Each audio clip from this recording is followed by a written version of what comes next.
Assalamualaikum. Ay mayam da salam galoy na ay kaling mo pumtang ay hay jage. Ay gi isa si taum di mang gru chahi makai phajal ampa ko na manawar ampa ko na pai bne gi case ampa ko dai na thanga sabne manawar ali akuba rukuma habis makoi mari na pai bne gi case matam duda haujik ko makoi na ay gi sa dugi mari makung kai bo khangde Sesing kuding mutasai wakat cara, mungkin sematin pangpiyo, aduga habis haiba lukuma haiba nipa anisi moy anisina, ayong da kihan laga phone tok sala aga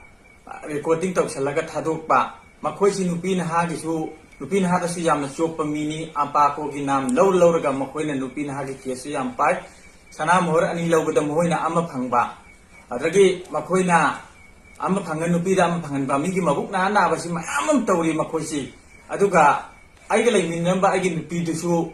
wajah habis hay basiga lukuma hasina kauthoga lotlalaga makoy gi wari du khanga anena lotlalaga thammi hujuji aduna makoy na nangi aina makoy da hay ay nupi si amtadi pangan biu ay isa si ma phangadi ay isa su phangani hay bo khanda ay makoy da phajana hay matam da makoy na lupa lising kun biu Nangi nupidu pangal lagi hai aingonda aduga aingonda oi da pa da mayam moy na aingonda ngangi aseng bai da chumba ni ngangi si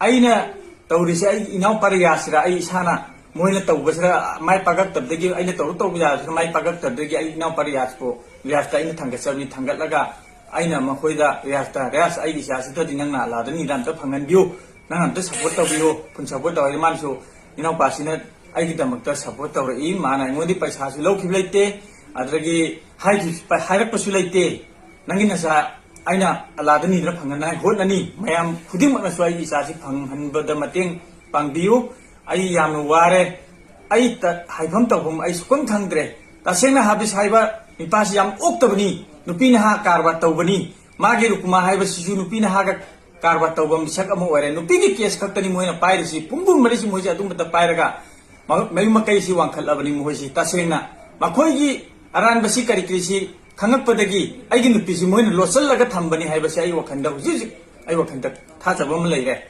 ai na makoy da sinare makoy na ai gi nupi lolhan bani ai nupi si phangadi angang gi wari puna moina ai gi angang si gi paisa saram basu ji khange mayam na jo adum khangbiro lupa lising yang khai habiska rukuma khoi moi mari sina makoy ani sina chai hai basi ai na khange huji ta makoy si Atu matamda makoji pagat piu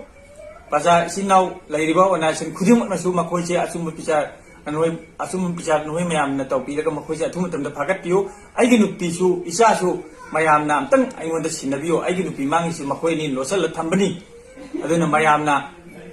aigi mateng amta pangbiu aibu nungsibiu aibu sanbiu ai yam no ware makoy ani na tawriba mawong si ai gyan tadre ai gisa phangandi si makoy ani na oire makoy yam oktabani nupin ha gi case pai bani seng hai bada mosi nupin ha karwa tawba mini nupin ha da yam choppa hai ba mi duni apa ko gi nam lawra ga makoy na mayum da case suba sa thambo khangan ganu sana do hoi khangan ganu hai ba ngoi da mayam makoy na hai raga ai so apa ko gi member hoi na lai bani moi matung moi na ai si puru sali makoy na ngoi da lupa sanga pi lising pi adu me tawraga ai sia apang bani adu moi na thammi haidok ka da nang na phai mangi da nang haidok ka da nang hatokani Kini hai bade hai dok tani hojikte makhoi gi mathak ka lei ro case to gi matik yang kare ai haifam ta bong khang kare si hai ra ilo sanjara ge sai